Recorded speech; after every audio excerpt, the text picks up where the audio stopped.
So mga kamaster, ito yung ilog ng Bukawi. Nandito tayo sa may lumang palengke sa may baba ng tulay. Ayan o. So lumagpas na siya dito mga kamaster kung makikita nyo. Akit tayo mga kamaster dito sa tulay. Mataas yung ilog. May agos pa din. So kanina mga alas 11 ng gabi, lumalim daw to at naapektuhan na yung bangbang at binyang. As in bumaha kagabi mga kamaster. So hindi ko rin na malayan dahil sa balagtas kami ng anak ko.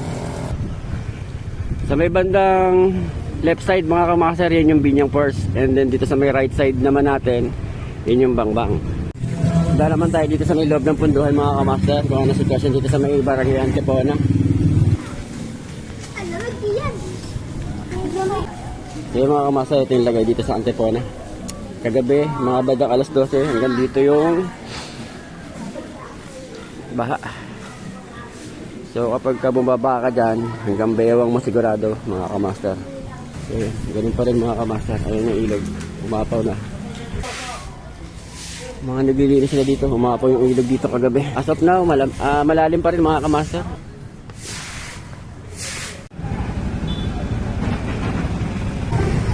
Malalim dito mga kamaster. Malalim. Pero mataas na ito eh. Bago na yung kalsada dito. Pinataas nito mga kamaster. Kung hindi ito pinataas, sigurado baha ito. So umapaw din ang tubig dito kagabi. So tingnan natin kung makakadaan tayo dito.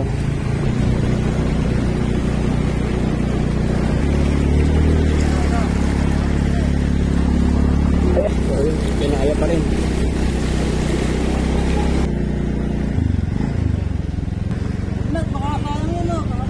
Oo nga. Hanggang tuhod na dun mga kamaster eh. Kung hanggang tuhod doon, kaabutin itong ating ano. Oh. Yun, baha. Mas malalim dito.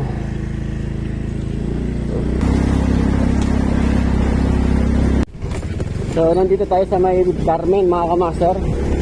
So, anisot natin na to sa may Bayanihan. Kakanan tayo doon. So kung mapapansin niyo yung ilog, ayan, may agos pa din at malalim. Kung walang pader dyan, ay sigurado umapon na yung ilog na yan. At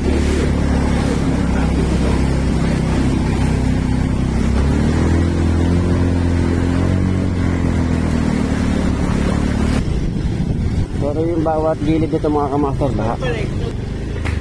Hindi tayo piyak dito mga kamaster. Kaya to.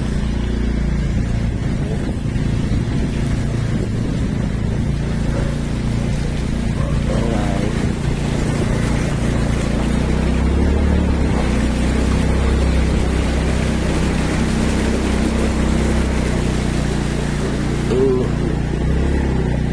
Grabe.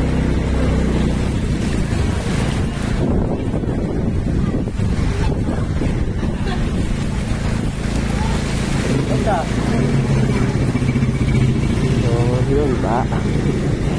So, eto mga kamaster, malabo na tayo makapunta dito. Nakikita nyo ba doon? Hanggang binte, hanggang tuhod. Lagpas tuhod na yata mga kamaster. Hindi na tayo makakapasok dito. Hanggang dito na lang tayo. Master J, dakilang vlogger. Master J.